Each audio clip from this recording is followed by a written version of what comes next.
Hi, this is Melody Travers coming to you from Crazy Town. While we're in between seasons, we wanted to share some bonus episodes with you.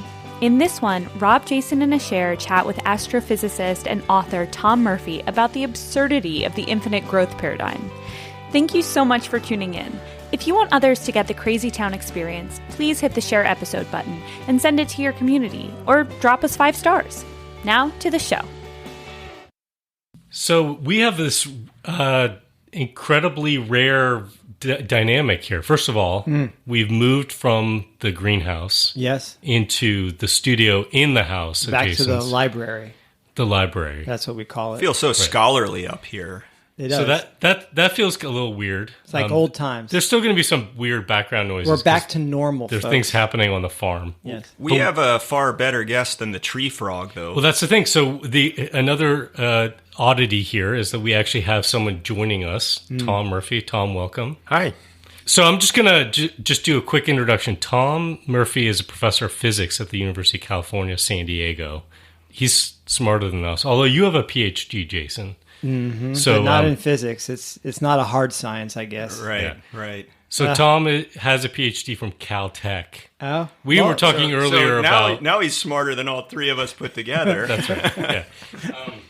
And he spent decades studying astrophysics. Okay, now he's smarter than like us doubled all put together. Okay, but just wait, it gets better. Okay. Right. So I'm poor Tom. I'm embarrassing you. I know, poor guy. This is horrible. I'm blushing. I'll endorse that now. So Tom actually is leading a project right now. I didn't know this until kind of doing a little digging here. Project to test general relativity. I thought that was already established. You can never be too sure. Okay. All right. Poor Einstein. He can't defend himself He's here. still questioning. He just put a big target on his back. That's what it is. So I guess what you guys are doing, Tom, is you're bouncing laser pulses off of reflectors left on the moon by Apollo astronauts. Is that right? Yeah, that's correct. Yep. And they thought about it ahead of time, like, let's leave some reflectors up here? They did. They actually even knew what kind of tests would be possible. So that's awesome. I'm pretty skeptical now, Tom, because we know that the lunar landing, that's all a bunch of BS. Wasn't that filmed by Stanley Kubrick? I mean, we've got documentaries that prove that. You know, the best thing is they actually took pictures while they were on the moon, and they're fantastic. The quality is pretty good. Yeah, the quality is amazing. Well, the really neat thing is that I can say personally from this apparatus that I built, and with my own hands, that I can tell the shape and size of the reflectors that I'm hitting because I can see how big they are as they wobble this way and that as the moon kind of moves around. And so I can confirm that they are exactly the size that they appear in the pictures. Yes. And they're oriented exactly the right way within a degree of where they're supposed to be oriented. So that's a really amazing thing. Now, I have to say that it's possible. From my own measurement, all I can say is that there are reflectors on the moon. Just period. No denying it. Now, Could be human aliens hands, who put it there. Yeah, okay, Right. all kinds of things. Right. Did That's where I human was going. hands place them there? I can't say that from my own measurement, but you know what? The pictures match. It's really incredible. Like, how would they have known to make those pictures at that time that had exactly Unless the right you're dimensions? in on this, Tom, and you're just Okay, Right. you got me. Right. Oh, I'm didn't very take you sorry long. about that. Rob is not. He's not. He's kind of. Geez, Rob, this guy here and you do Hey, this. look, we had an Jason's episode on embarrassed. conspiracy theories. Oh, right, the episode on. that is a big one. The Yeah. whole faking the moon landing. I have that's a up more there. serious question. So, what are Astros? Because the Houston team is good. What are Astros? Astros, I think they're dogs, aren't they? They're like Jetson-y dogs. Oh, right. They're from the That was Jetsons. cheaters in baseball. They like to hit I on see. garbage cans. Okay. Those are Astros is all right. short for Hey, astronauts. I Okay, know that astronaut. you have not finished introducing Tom because there's a whole nother Right. area. So of the work. reason Tom is here is actually because of Tom's work on energy, which I want to get into kind of what brought you there, Tom. But for folks who were not, or listeners who were not aware of Tom, he's created this pretty amazing blog. It's led to a book that he's recently published, which is available for free. The blog is called Do the Math. I think you started that as part of your... You started it. I visited It was you. my fault. It's your fault. It really is. You encouraged me to put that stuff out. You know, I stopped by for a 2-hour conversation with you once 10 years ago. Wow. You said, you know what? These are a lot of good ideas. You should write it up. You should start a blog. And within a month, I'd started that blog. Oh my gosh, connections. Yeah. It's like my proudest moment. I know. No, but it's a fantastic blog. You just started it up again. I think you had stopped for a while. Right. It kind of went dormant. I mean, for one thing, a lot of what the blog did was how much sun can we get? How much wind? How much geothermal? How much waves? That stuff doesn't change. Right. And so once you've done the math, once you put it out there, you don't need to come back to it. It's a done deal. Isn't the name of the blog Do the Math? It is Do the Math. Yeah, it's good. Do the math. Good name. And then Tom, Then I should make it Did the Math. Yeah. Right. Math is do the done. math. Oh, we're all done here, everybody. The math it's pretty bleak, folks. Yeah. Anyways, we'll get into some of the things I think that you uncovered in the process of doing the math. But I also want to let our listeners know that you've turned a lot of that work into a textbook, which is really fantastic, I gotta say. And it's called Energy and Human Ambitions on a Finite Planet, speaking our language here. So I wanted to get in, as we start the conversation, maybe you can just share with us a little bit of like what took you from astrophysics to digging into energy issues. Like, what was that? Was there a moment that kind of hit you over the head, or what was that process? Well, like there are a lot of connections, and I can't really single out any one. I will say that when you're doing astrophysics, you kind of are looking at the big picture, and you're also looking at an imperfect system that you can't directly experiment with. It's not like a lot of experimental physics where you can go in and tweak your apparatus and see what you measure. You're studying a universe that is doing what it's doing. You don't have any control over it. You just have to learn from what you see. And you have to do a lot of kind of creative blending of a lot of different areas of physics to understand what's happening in an astrophysical system. It's going to require a lot of different physics. And so I think the human endeavor is kind of similar. We don't have any control over it. It's just happening. We can watch it.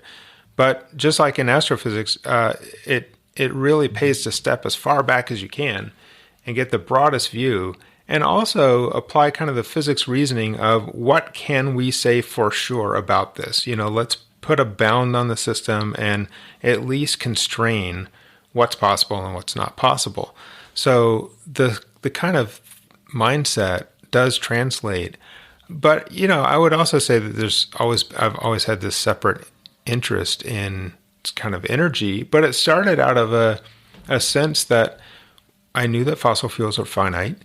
I imagine that we would transition to some new energy infrastructure going forward. And I was just curious to see if I could peek ahead, get a sneak preview. What's it going to be? Can I figure it out using my own tools and my own analysis? And then I got an opportunity. Oh, wow, there's some deer out there. That's really cool. Yeah, there's a family of like 3, I think, right now walking around. Nice. So, I had this opportunity when I just got to UCSD, one of my first year, and I had a teaching assignment to do energy in the environment. And I was like, okay, let's dig in. Let's learn this stuff. Let's map out where we're going. And what happened is I came out just a little bit confused. It's not an easy story. It's not a one and done kind of situation. And the more I looked into it, the complexity became more apparent. And then realize that as much as anything, this is a psychological problem. This is a human personality problem. The physics does put real hard limits on what we can expect to do, and that's kind of how I started. But what I've come to realize is that it's not really the physics is not going to be the limitation so much as our interpretation of that physics and recognizing the limits and doing something now to at least operate in a physically viable way. It has to do with our expectations, right? Absolutely. Yeah. Yep. But you said you knew that fossil fuels were finite. That's just so obvious, right? I mean, come on. That's the astrophysicist. We say that, but everything is finite, right? And the astrophysicists, knew just how insignificant Earth is and how thin. I did a calculation recently that if you took all the life on this planet and condensed it into a single layer that surrounded the planet, it's 4 millimeters thick. So it's a really thin and precious commodity in this universe. And, that is on an already small speck of dust in the universe. Right. So that we fill our heads with, human activities. And if you pick up a random magazine, I challenge you to find a page that doesn't have a picture of a person or the discussion isn't about something people are doing. It's really rare. Those magazines exist. But, the magazine I subscribed to when I was a high school student, Sky and Telescope magazine, I was reading about supernovas and galaxies 65 million years away, and I thought, that's the piece of news that would be shared by any other culture anywhere else in this galaxy. That's the only news item that we're going to have in common is the supernova that's in this galaxy. They're not tracking us self-centered primates. They are not. What the Kardashians are doing. They don't give a rat's ass. Yeah. But, we're so self-centered and so human-centric. Yeah. And that's part of what I wanted to bring to this is just can we step back from our own myopic human-centered view and evaluate what the sort of impartial and indifferent physics and nature have to say about this. Yeah. So you were given this task of putting together this course, right? When you first started. And that helped set you on this journey of trying to figure out how to communicate this. And then it sounds like you said you also had your own curiosity about, well, what are the possibilities? And you want to do the math on that. What was the reaction of students? So were the students that you've been teaching, are they signing up for this because they care about energy issues or they assigned it? Yeah, so it's a mix. I mean, this is one of these classes that fulfills a requirement. They, for their distributions, they have to have a certain number of, say, science classes. And so this fulfills one of those requirements. And being about, the title is Energy in the Environment. And I think especially even then, when that was 2004, you had a lot of people concerned about climate change and environmental issues.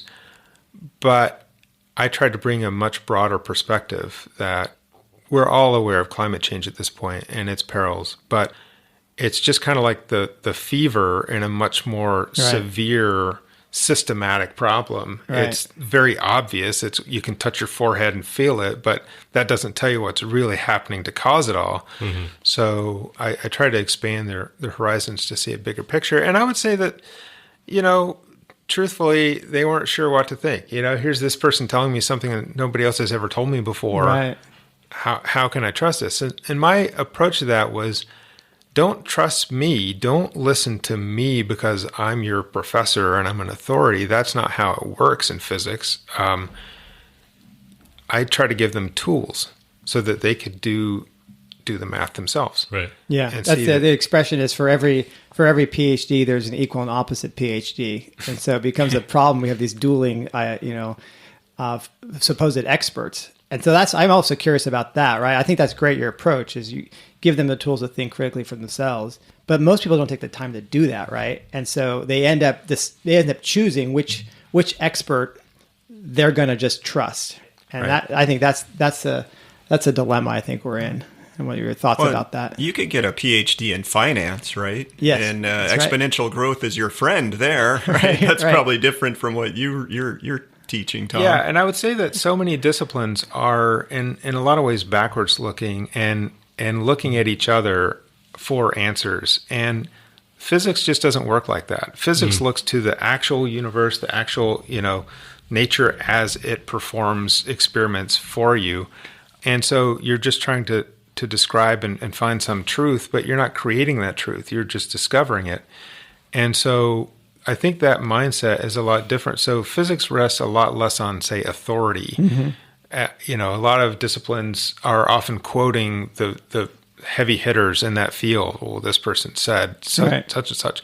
And physicists want nothing to do with that kind of scholarly approach. It's what nature says damn it, and that's the answer. And you can all test this yourself in the laboratory. So it's very similar. Just let's provide the tools to ask the questions and the answers emerge, and you don't have to take anybody's word for it.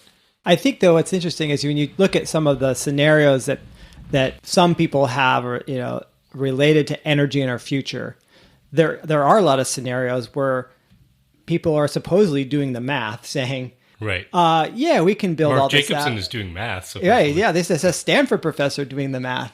Yeah. And so I'm always curious, is like, you read those papers, and I have read one of the Jacobson papers. I can't imagine how hard it would be for anybody to really understand how they got to where they got to. They're so complex, and there's so many embedded assumptions. Like, what does it take, in other words, for one of your students to know, okay, should I trust Professor Murphy on this or Mark Jacobson? And they both did math. Mm-hmm. Yeah, that's a great question, and I don't think there's a good answer. At some level, I try to be just completely honest with my students and say, here's what I've found when I've done this. Here are my assumptions. I lay it all out so that they can, if they see a place where they think I went off the trail, they can at least appreciate that. So you're right that it's easy to basically bamboozle people, right, if you've got the credentials and you're putting sophisticated things out there. What I try to do is make it so simple that you slap your forehead and right. You're like, how could that possibly be wrong? Yes, and that's why I think your blog is so interesting, or the stuff I've read on it, where you're like, oh my gosh, well, it's so simple. There's a specific example that I want to bring up from your blog. It's literally, I think, my favorite blog article of all time of all blogs. Whoa. And it's, Goodness, you must have read 3. Yeah, well, no, this was, it's actually been really influential on me. I teach it a lot when I'm giving presentations. And I don't know if you'll remember this one, it's Galactic-Scale energy. Oh, yeah. That's that famous was blog. the first one. Yeah, so. What? That was your Well, first blog? That was my first blog post. My first blog post got 150,000 views in the first couple weeks. That blog started out really strong, yeah. And it's because of what was at the time the Energy Bulletin. Yeah. So I had basically a built-in audience from day one. But you also interesting. had done all of these. I mean, this was all based on lesson plans that you put together and exercises you were having your students more or do. less. Actually, a lot of the stuff I hadn't really at that stage presented those kinds of thoughts in the class. So that's why, and partly that's because I was somewhat constrained by, I would pick a textbook, and this is the textbook we're going through, and I would embellish it with some of my own things and PowerPoint slides. That's why I wrote this textbook, is we need a textbook that starts out with this, heavy hitting, here's what physics says we can't do. So wake up, people. And now what happens? I love the layout of that essay. What you did is you said, okay, let's pretend that we're actually making progress on renewable energy transition. So there's an all-out, we're gonna put solar panels wherever we can. How much of that can we do if we're continuing to grow our energy supply? If humans keep acting this way, like we're gonna increase our energy supply, whatever it was, 2 or 3% a year.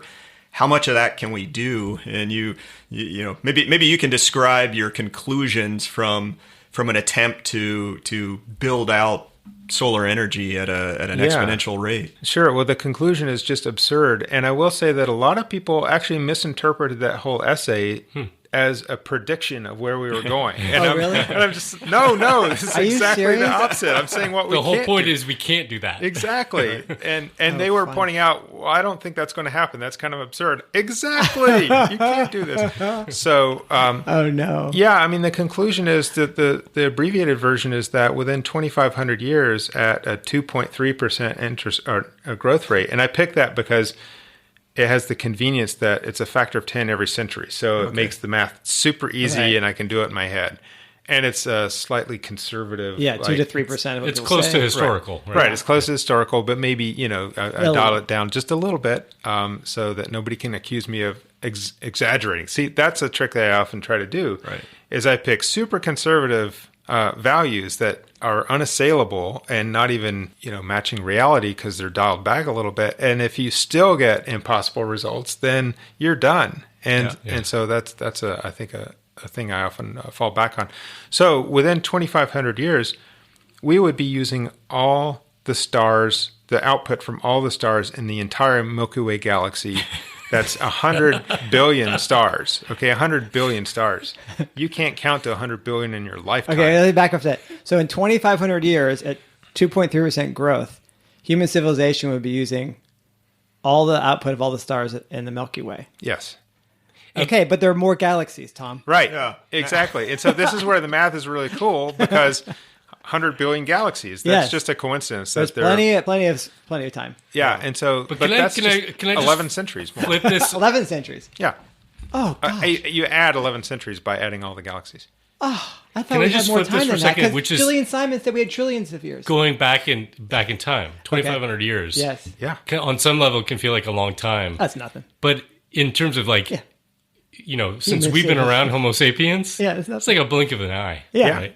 That's right. I know. It's just recent history. I mean, it Yeah. is literally recent history compared to In that exercise that you did in that post, which I agree with Rob, is I've shared that with a lot of people. And in fact, I've had people who I think you blew their minds. And the one that most people have cited to me was around waste heat. Yes. Like And that heat, number. the inefficiency. So let me see if I remember this. Second law of thermodynamics, you do work, but there's always going to be waste heat, entropy. And it doesn't matter what form of energy we're Doesn't talking matter. about. Always say, and so you could say you can't have a 100% efficient engine, motor, anything that you're going to do kinetically or electrically, whatever, is going to have waste heat. But I wanted to just stop Okay. for 1 second on this, Yeah. because a lot of what you hear from renewable energy proponents Yeah. is that it's so much more efficient. There isn't waste as Right. a result of doing electricity, right? Like a really good AC alternating current electric motor is about 90% efficient, I think. But even then, But where that's does 10%. that 90% go? It goes into heat eventually. What does Okay. that motor do? It does work, which causes It does heat. work that causes heat. It So all ends up as heat. So it's not 100% of it ends up as heat. Oh, right, 100%. Yeah, it doesn't matter what the efficiency is. It's because you're all doing heat. because you're doing kinetic work. Let's say the electric motor is moving a vehicle. Well, that's Right. bombarding molecules in the air, and it's Exactly. rubbing on the road. Exactly. You got tire friction. You got you're stirring the air. It's everything. It's And not so just the waste heat of the 10%. that's the stuff that immediately is heat, Okay. like right off the Right. bat. Yeah. But it all ends up as heat. The only exception is if you're deliberately beaming energy into space in a non-thermal way. So lasers, which I do. Right. So Thank God you're not Yeah. contributing. You're That's right. you're actually taking energy I'm and saving us. exporting it from the earth. Right. So Oh, do we need to have a whole bunch of lasers? Yeah. Like, how many lasers do we need Solution to to climate compensate? change. Build trillions of lasers. Trillions. He's just said we can't count to the billions. Now you're going for trillions. Okay, so but let's get back to the numbers because this was I forgot about the Milky Way. I remember the waste heat one to some extent where it's only in this order of hundreds of years. It seems like where Yeah. you got to start boiling all the Earth In water. 400 years, you're boiling all of the Earth's water. Within 1,000 years, you're at the temperature of the sun on the surface of the Earth. Yeah. But so I've had people, like we had somebody who is somebody who's been working in economics and kind of steady state economic stuff. There are a lot of people out there who are really concerned about growth. They're concerned about the energy transition and want to believe that renewables are going to kind of help us solve this problem. And when they realize that even if we got all the policy in place, we could do this, there weren't limitations around. I mean, because you also have done stuff around like just surface area needed, you know what I mean, to put out enough solar panels, for example. But put aside all those considerations and concerns, we still have this limit. Here we are worrying about, with good reasons, worrying about 1 degree Celsius rise that we've had so far, since pre-industrial era. Right.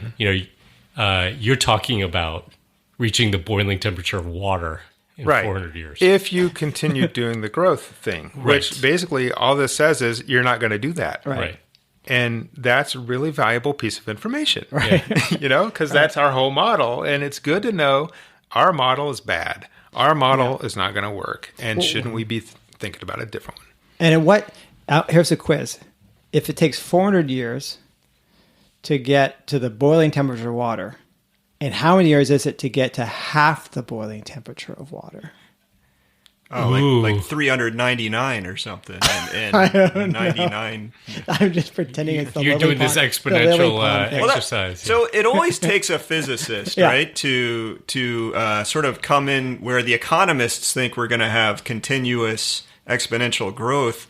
It's Albert Bartlett, a physicist who's no longer with us, his quote was, "The greatest shortcoming of the human race is our inability to understand the exponential function." I don't kinda understand it. Well, that leaves no hope for the rest of us. Then.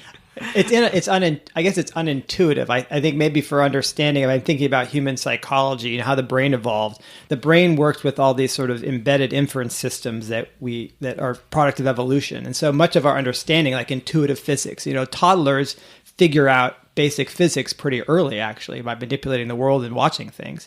And they learn it fast, just like they learn language fast. Like you don't formally teach anyone language.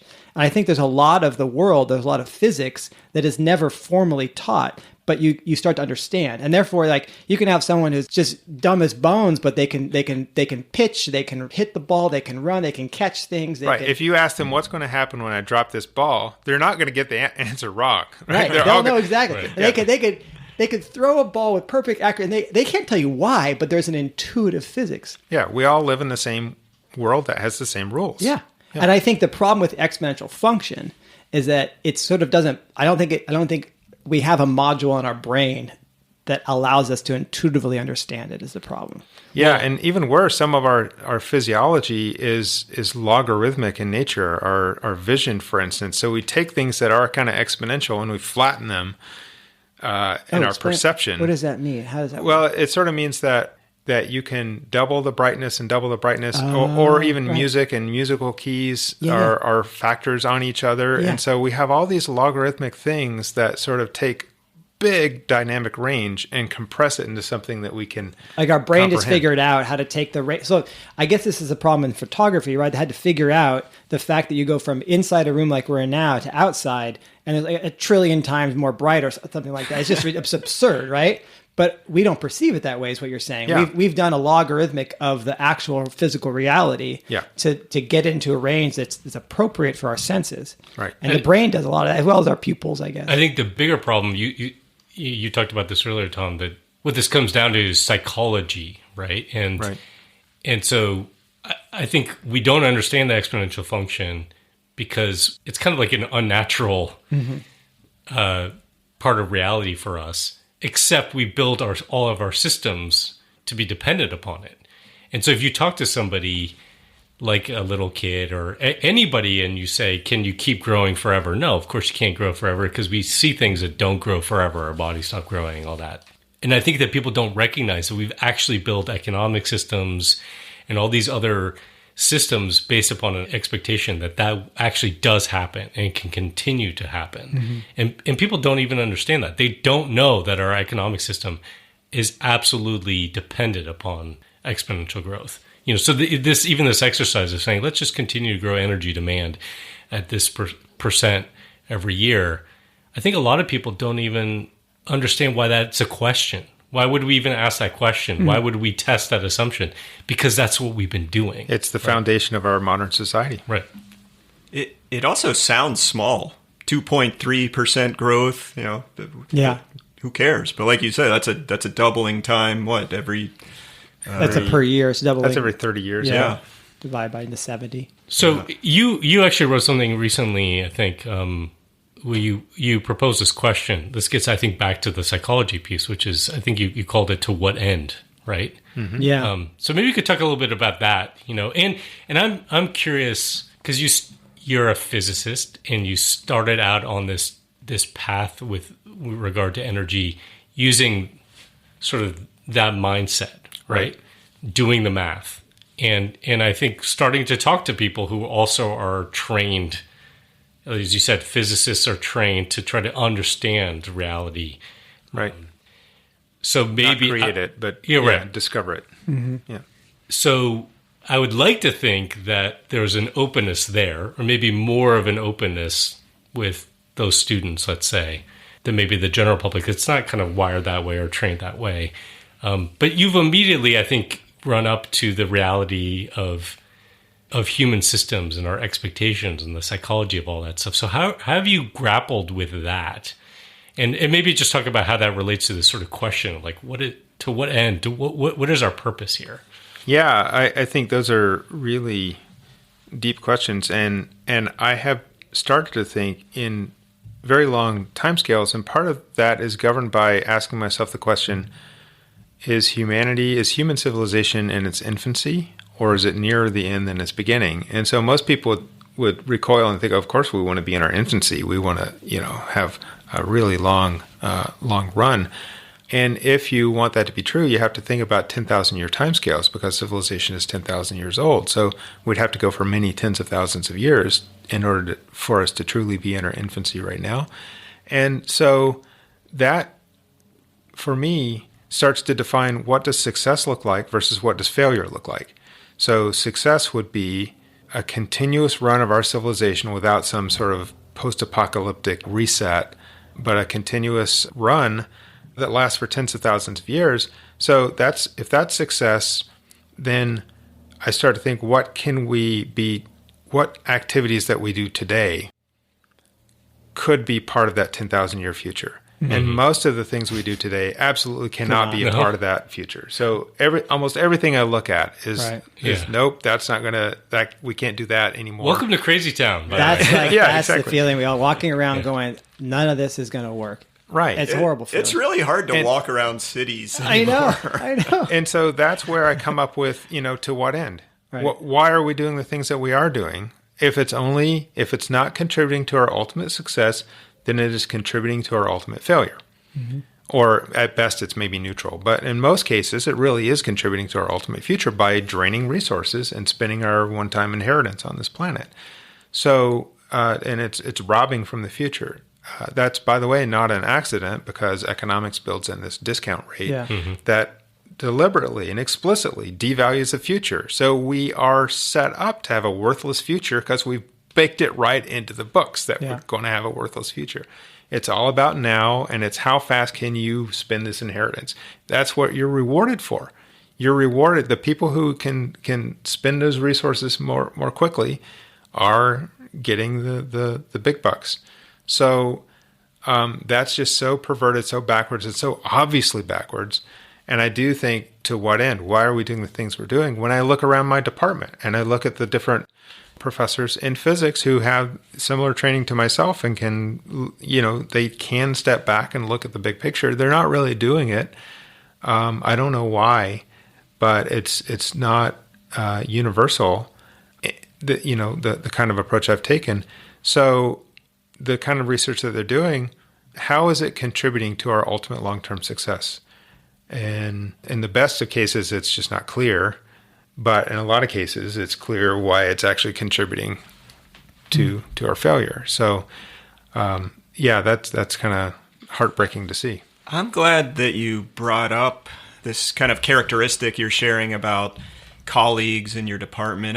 I feel like you have all this. Obviously, you're comfortable with technology, right? I mean, You've got laser beams firing off reflectors on the moon with whatever sub 1 millimeter accuracy, right? So yeah, I'm a cutting edge Luddite. Is really what it comes down to. Well, so I mean, I feel like, and you're also a really good communicator. So I'm just curious, when you try to engage your colleagues in what I think everyone sitting here in this recording studio would say, these are the most important questions and ideas of our time. We're at you could say we're at the crossroads. We really should have been at them decades ago, but we're really sitting there in this moment where humanity has to change what it's doing, or we're going to go down that collapse path. So when you bring up these topics with your colleagues, what kind of reaction are you getting? Well, I guess I would say 5% of them are immediately on board. They get it. They can see this too. And maybe another, I don't know, I'm making up the numbers, but maybe 20% would listen attentively and think, wow, those are some really good points. But then they're going to get back to I need to write this proposal to do this thing to keep my graduate students funded, to keep my postdocs, and it's the pull of the present. Yeah, they're in the game, they're playing the game, and there's a survival aspect to that. And also, humans, no matter kind of what your field or preparation, tend to look to others to see what the story is. That's right. And I, for some reason, am not cursed with that so much, so that I tend to ask the question, what can I see with my own eyes? What can I do myself? What can I figure out on my own? And I don't look to others. I don't look to experts. I just look to the math. I look to the obvious things. What are the obvious things that I can see and talk about?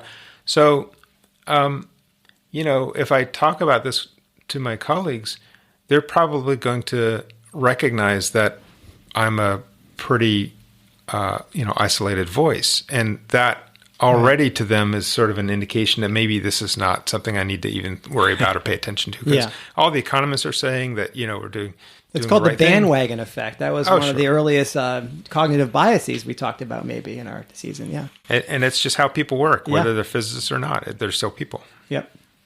Yeah, I mean, I think that's, and we've talked about this on the podcast, that not only do we discount the future in terms of like our economic system, we do that as human beings because we, evolved to be very focused on the present from a survival standpoint. And all animals, I would say, are basically the same way. We're not really exceptional in that regard.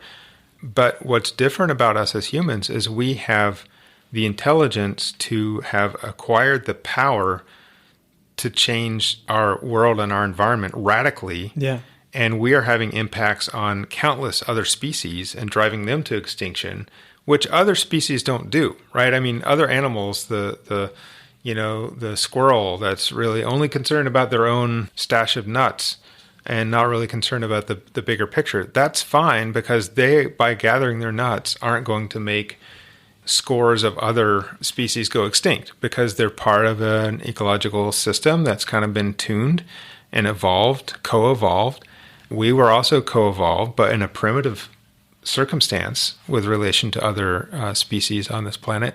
And then we transcended that. And we are very proud that we transcended that. But beware, there should be a caution label that once you've gone off this path, you're no longer protected by the evolutionary kind of compact that, or the contract that keeps things in check. That keeps things in check. And so we are the first species really to have this completely outsized power.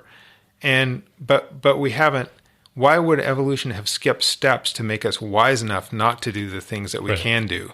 And that's really kind of the problem is that, we're clever, we're not wise. We're clever, we're not wise. And evolution, of course, is going to work like this until the first species is clever enough to disrupt things. But why would it suddenly just make a species wise enough? Yeah. I think human cultures and civilizations, in a sense, over time have developed institutions that are supposed to be the checks on this. Like you can read the reasoning behind having governance structures and, maybe churches and other organizations. And a lot of it is about tamping down the individual and helping society coordinate and also look out for the long term. Because of course, without some collective agreement and institutions, you can't really do that. You can't build civilization. Civilization has to be a collective process, and it has to think long term by making investments in things that outlive individuals. And so it's strange in the sense that there's this paradox in that we both have these institutions that should be doing this, but at the same time, many of them have co-opted and aren't really doing their job anymore. And I wonder how much of that was because we blasted through so many limits in the past when we got fossil fuels that we started poo-pooing sort of these older ways and these older like ideas and institutions. I mean, they weren't always perfect either. I think we did that before fossil fuels. I don't know what it is around the mindset of colonization, but that existed before. Yes, it did. And we figured out ways of basically stealing, from other lands and other peoples. Yeah. I mean, there have been cases people point to, like there was a certain period in Japan where they were quite insular, but they were also at the same time, very careful planting forests and they were draconian. If you cut down a tree, you get your head cut off. Right. And there's islands. That's what I'm talking about. Yeah. Right? And there's island states that apparently like knew their limits really well, but they practice they practice things that we would find important nowadays. But what else are you going to do, right? So just getting back to the whole success and failure thing. Even that to me it's a worthwhile question, but it's still very anthropocentric. Admittedly, right? Yeah, I mean, it's and it makes sense that we're concerned about ourselves and our own. First of all, we're concerned about our immediate selves. Then you stretch that out to our extended family. Maybe that's future generations. Maybe then you look at like a tribe or whatever, and you have these concentric circles out. So it makes sense that the further out you go, you might think about humanity before you start thinking about other species. But one of the things I love about, I'm not a religious person, but I've always found solace in cosmology because it puts it all into perspective for me. Right. It's comfortingly indifferent. Yeah. Yeah. No, I get that. Yeah. And, I think for myself, my lamentation is that we could be that species that just ruins it for everybody. And I don't want to be that guy. And so I do care about how we handle ourselves in this planet. And so it is human centric, but that's because we do have this incredible power over nature at this stage. Not enough to completely have our way because we still have to obey physics. And in the end, I've come to realize that or at least my own perspectives, that the ecosystems and the evolutionary process have created something rather amazing. I mean, in the universe, we don't know that something else like this exists. I mean, almost certainly it does. The numbers are just, overwhelming. But it's so rare and at least spatially, isolated that we have to celebrate what it is we have here on this planet. And this is just amazing. Every species is amazing. Yeah. And so I don't want to be the ones to just completely ruin that. Now, we're not going to completely ruin it. I mean, worst case, we sort of go down in flames and we take 30% of the species with us. But, there will be a recovery and then whatever. So the universe will be fine. But I'd rather be here to enjoy it. I'd rather humanity be here as a partnership with that nature. And so I've started thinking that, that my motto is that we need to treat nature at least as well as we treat ourselves and become a subordinate partner and not a dominant partner we're not even a dominant partner right now. We're removing the word partner. So we need to become partners and at that subordinate. And I think, getting to the point that you were making before is that we have the capability through institutions, for instance, to overcome some of these, very selfish modes. And it's why we're all here in this room, right? We're not just throwing up our hands and saying, there's no hope, let's just go die in the way we best see fit, right? It's that we do think that there could be some kind of software layer on top of the evolutionary hardware that lets us, do something better and transcend this sort of more petty level.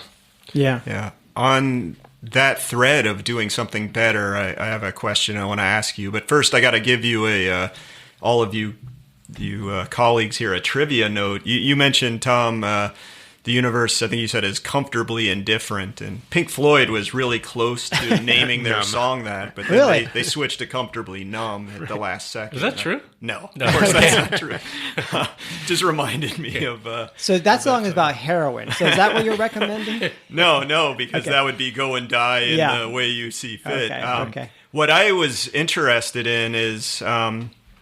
you work with students a lot and you're raising really tough existential questions. What kind of thoughts do you have if a student comes up to you and says, well, what the hell do I do now? What kind of advice could you give young people who are, maybe on their way to a degree, or maybe have just finished a degree and they're off into trying to make things go for them as an adult. Yeah, I think that's really relevant. And the first thing I'll say is that I've noticed a big change in students over the last 10 years. Really? That the students now, I don't have to make the case to them that growth is not our friend. They get that. They know this already. That's pretty amazing to me. All the same, as I'm going through the material in my course, following the textbook outline, around the time we get to fossil fuels, they are on the edge of their seats. Around the time we finish that chapter, they want to know the answer. They're desperate to know, how is this going to work out? I don't think they know that there are problems. They know growth is a problem. They know climate change is a problem. But they, like many people, just assume that we'll have technological fixes and we'll get through this. And so they're desperate at this point to realize, once they realize that it's a dead-end road that we're on right now, they're looking for the way out. And then you take away the renewable road and then I from take them. away the renewable. Right, I'm really mean. You take away the solar roadways. Yeah, but in the end, I think the message that I try to deliver, and if I talk to them individually, if they come up to me and wonder what they can do and how they should plot their path, I try to tell them that I don't know for sure. I'm not a predictor. I'm not a Nostradamus. I don't have a crystal ball. Here are the things that I'm concerned about, and here are the ways I'm worried things could go. And if you think that there's a credible chance that that's unfortunately correct, then make your life choices such that you'll be fine in either scenario. So whether we swim along like we are now, or we run into some serious rapids. So the way to think about that is, what will humans value always? What is going to always be important? What do we always need to be able to do? And think about ways that you can plug in and be valuable no matter what happens. And it's not necessarily, manicuring fingernails, right?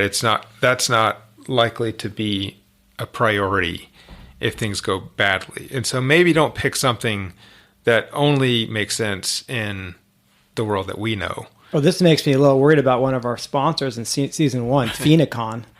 Those are the financial advisors for financial advisors. Yeah. I'm worried about those guys now. Well, they went bust. Oh. So they're not sponsoring us forget anymore. it. You don't Yeah. need to worry about that. Yeah. Well, I got to change the topic for a second, because I just want to, I want to know what you think about Elon Musk and Jeff Bezos and all these guys. Don't say that name in my presence. Because what's fascinating to me about, again, back to psychology, right? You got these guys, both of those two men have talked about limits to human activity, to what we're doing, the path that we're on, right? So Elon Musk has talked about how we may be in this very narrow window in human civilization where we have the capacity to actually leave this planet. So we need to do it now, right? And Bezos... I say go ahead. Yeah.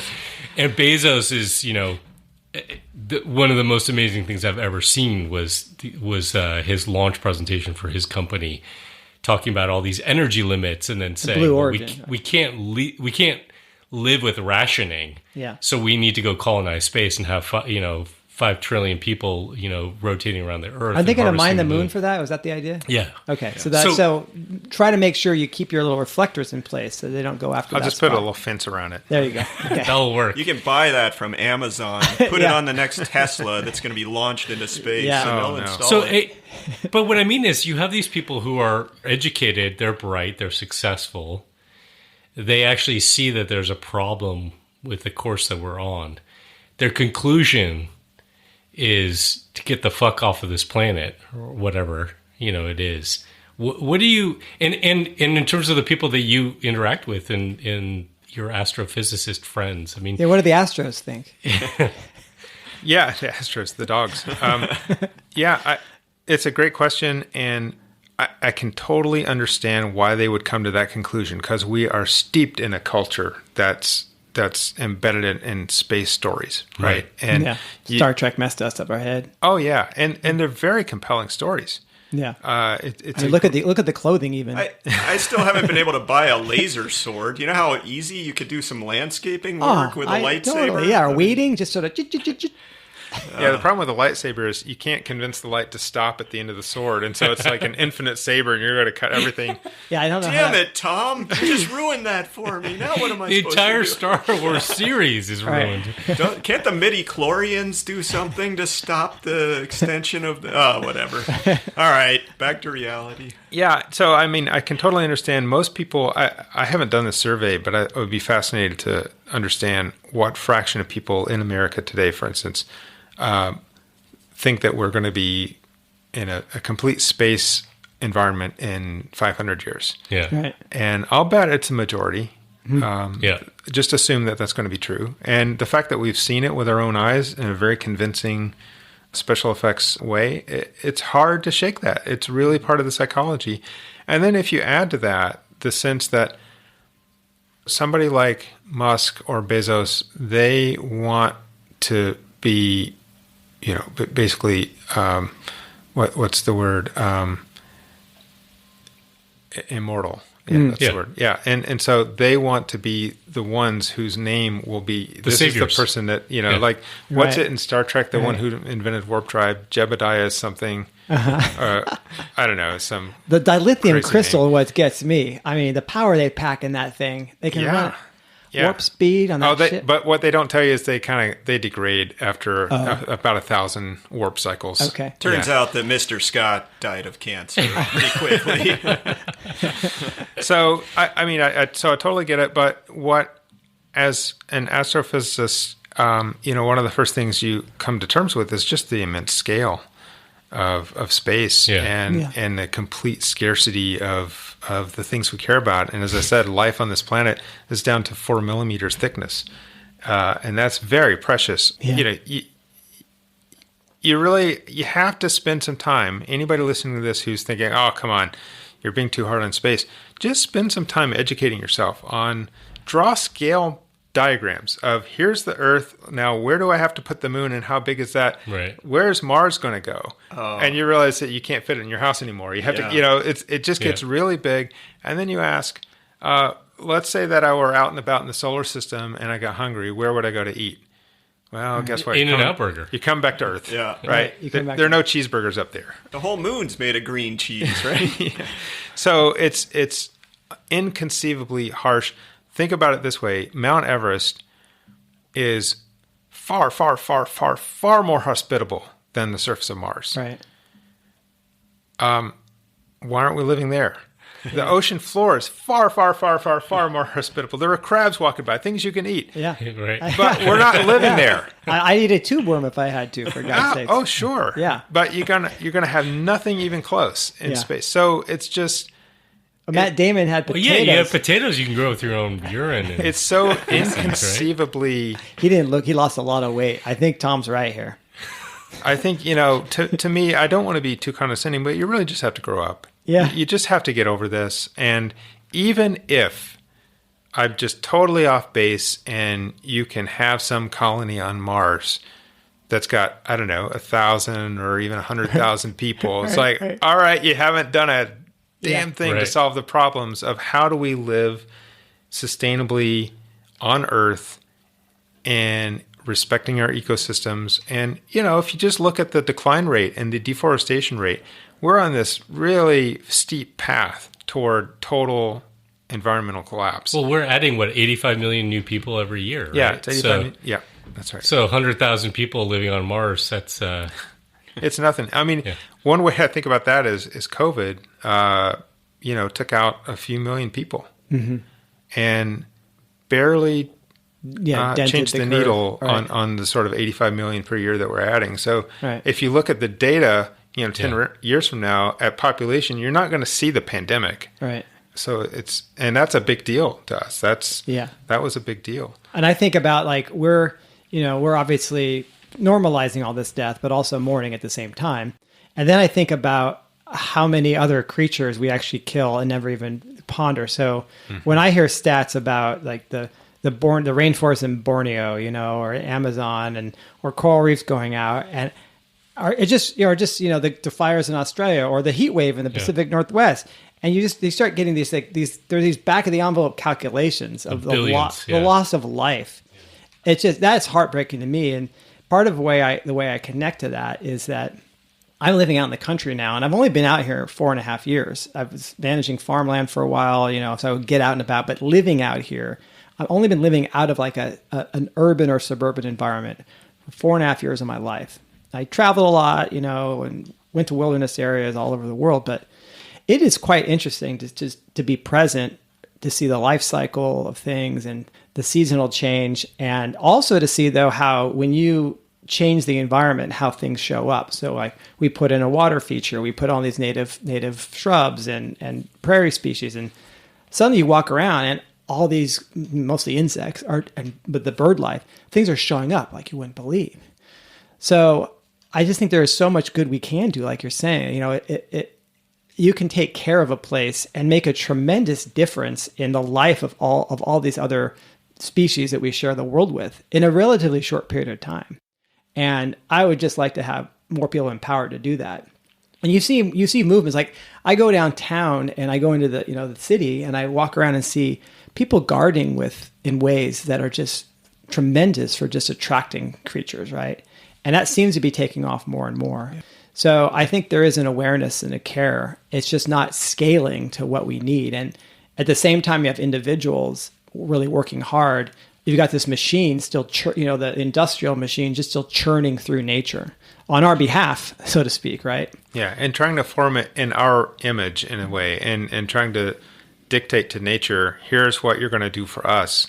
Whereas what you're describing is more taking cues from local, the local habitat and saying, what can we do to help you? Yeah. And not trying to transform the landscape into your own mental picture that's going to be deeply flawed. Yeah. About what's sustainable. I'm going to sound suspiciously positive for a moment. Jeez. Just thinking about what you'd said about your students. So you've been teaching about energy now for more than a decade, right? Yeah, 18 years. And you've seen, I'm speaking for you here, tell me if I'm wrong, but you've seen students coming in further along in terms of their recognition or what they're open to. So you said that they're already sort of there. They're certainly there with the climate crisis awareness, and they're also with this sort of questioning of the growth paradigm. Right. So maybe there's an exponentially growing awareness in questioning of the kind of the dominant paradigm of thinking. It's still small. So you talked about how, like, with your colleagues, you might still be viewed as an outlier. At some point, though, maybe it will tip, and it will feel like a tip, but it will have just been built on a lot of people. And it would be amazing if at some point we had this flip where people were lauded and celebrated for recognizing limits and then doing incredible things within the context of limits, because there's so much creativity that we could harness, and ingenuity, human ingenuity, if we said, how can we do the most with these limited resources that we have in balance with nature? Yeah. I mean, what if that was the goal? Like the society, the culture, the civilization that lasts for thousands and tens of thousands of years. And we set that as a goal we agreed on. Right. And I think that's a brilliant question. And now we have planned obsolescence instead right now. So right. We got to do the opposite. Do the opposite. And, to that point, I think, that's a really fascinating thing. I think it's possible that you will hit this tipping point. A number of my colleagues I've talked to recently, not necessarily in my department, but other people who I've had conversations with over the years, and they would sort of come out with this statement about how growth is, and not that we were talking about it, they would just kind of tip their hat, or not tip their hand. What's the word for that? Show their hand. That they think that growth is not something that we can sustain, and it sort of floored me. Where did that come from? So there is this growing consciousness. Yeah. When I guess Robbie, you're talking about your favorite blog post, one that gets still a lot of attention is this conversation I had with an economist over dinner. Oh. sort of a neoclassical economist, and I kind of walked him through why economic growth can't last forever. And it was kind of a tough pull, but eventually made a lot of progress with him. But the one thing that really, I think, kind of caught his attention, I mean, he did really stare off into the distance. As I said, the person who comes up with a real good model for a steady state economy that can transform the way we do things, that's the one who will be remembered for a very long time, not the economist during this short transitory phase. And it's true, if we do have 10,000 years, the people who helped design that and were the original thinkers about that certainly will have a much longer pull on history. And, it's going to be that the neoclassical guys are going to be vilified in all the textbooks. No doubt that Herman Daly is in my pantheon of most influential academics. And Tom, you are quickly joining that pantheon as well. I really appreciate the work that you've done. You've been flexible in your career and really addressed what I see as the most important topics. And I want to make sure that we plug your book again, because like you said, Asher, it's really an important piece of work. It's called Energy and Human Ambitions on a Finite Planet. You released it for free. People can just get this online. That's the electronic version. Yeah. And you can you can also order a paper copy, right? Right. At cost, nobody makes any money on this. Because why should they? Right. And the Do the Math blog, as we said, is amazing. We repost all of your essays on resilience.org. You could read that from start to finish, and you would have a lot more knowledge than pretty much everyone else out there. So and thanks for visiting us here. Yes, this is a huge summer treat. We're glad to have you here in the studio, and the first time we've been back in the studio for over a year, probably. Excellent. Yeah.